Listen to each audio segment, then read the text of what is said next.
നിങ്ങളെ കൊണ്ട് കഴിയുന്ന ഒരു 10 രൂപ, നിങ്ങളെ കൊണ്ട് കഴിയുന്ന ഒരു ചെറിയ സഹായം നിങ്ങൾ ഈ പൊന്നുമോന് വേണ്ടി നൽകണം. ഒരുപാട് പ്രതീക്ഷയോടുകൂടി ഒരുപാട് കാത്തിരിപ്പിന് ശേഷം ആ മാതാപിതാക്കൾക്കുണ്ടായ ആ പൊന്നുമോന് വലിയ തരത്തിൽ പ്രയാസം അനുഭവിച്ച് ഇന്നിങ്ങനെ കിടക്കുമ്പോൾ ഇത് കാണുന്ന നമ്മളല്ലാതെ ആ പൊന്നുമോനെ ചേർത്ത് പിടിക്കാനില്ല.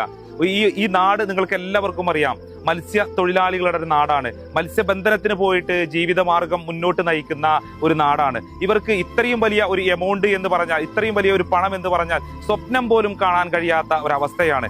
ആ അവസ്ഥയിലാണ് ഇന്ന് ഈ പൊന്നുമോൻ മാരകമായിട്ടുള്ള ഒരു അസുഖം പിടിപെട്ട് ഇന്ന് ചികിത്സിക്കാൻ വെല്ലൂർ CMC ഹോസ്പിറ്റലിലേക്ക് കൊണ്ടുപോകാൻ ആവശ്യമായ 30 ലക്ഷം രൂപയ്ക്ക് മുന്നിൽ പകച്ചു നിൽക്കുന്നത്. എൻ്റെ പ്രിയപ്പെട്ടവരെല്ലാവരും ഈ വീഡിയോ പരമാവധി ഷെയർ ചെയ്ത് നിങ്ങളുടെ ഫാമിലി ഗ്രൂപ്പുകളിലേക്കും കുടുംബ ഗ്രൂപ്പുകളിലേക്കും ഒക്കെ ഒന്ന് അയച്ചു കൊടുത്ത് നിങ്ങളൊരു വോയിസ് ഈ പൊന്നുമോന് വേണ്ടി, ഈ ഒരു കുഞ്ഞിന് വേണ്ടി നിങ്ങളൊന്ന് നൽകി നിങ്ങൾ സഹായിക്കാൻ പറയണമെന്ന് വിനീതമായി അഭ്യർത്ഥിക്കുകയാണ്, അപേക്ഷിക്കുകയാണ്.